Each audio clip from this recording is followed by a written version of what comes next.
हर हर महादेव मित्रों, गणेश जी और कार्तिकेय स्वामी विवाह योग्य हुए तो एक दिन शिव जी और देवी पार्वती ने सोचा कि अब इन दोनों पुत्रों का विवाह करा देना चाहिए।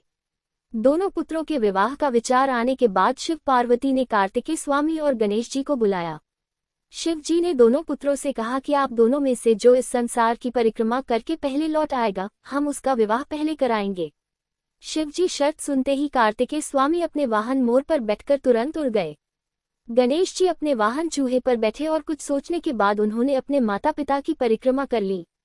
गणेश जी ने शिव पार्वती से कहा कि मेरे लिए तो आप दोनों ही पूरा संसार हैं। गणेश जी की इस बात से शिव पार्वती बहुत प्रसन्न हो गए। उन्होंने गणेश जी का विवाह करा दिया। इसके कुछ समय बाद कार्तिकेय स्वामी संसार की परिक्रमा करके लौट आए। उन्होंने देखा कि गणेश जी का तो विवाह हो गया है। कार्तिकेय स्वामी को पूरी बात मालूम हुई तो वे क्रोधित हो गए।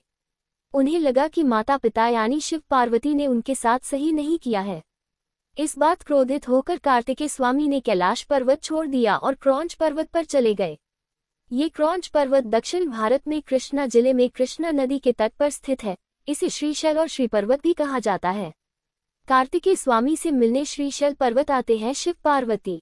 नाराज कार्तिकेय को मनाने की शिव जी और देवी पार्वती ने बहुत कोशिश की, लेकिन कार्तिकेय नहीं माने।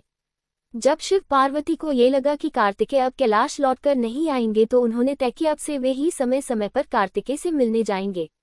माना जाता है कि इसके बाद से शिव पार्वती वेश बदलकर कार्तिकेय को देखने पहुंचते थे। जब ये बात कार्तिकेय को मालूम हुई तो उन्होंने वहां एक शिवलिंग स्थापित किया, जिसमें शिव पार्वती ज्योति रूप में विराजित हो गए। एक मान्यता ये भी है कि हर अमावस्या पर शिव जी और पूर्णिमा पर देवी पार्वती कार्तिकेय से मिलने श्री पर्वत पर आती हैं। मल्लिकार्जुन ज्योतिर्लिंग में मल्लिका का अर्थ है पार्वती और अर्जुन का अर्थ है शिव।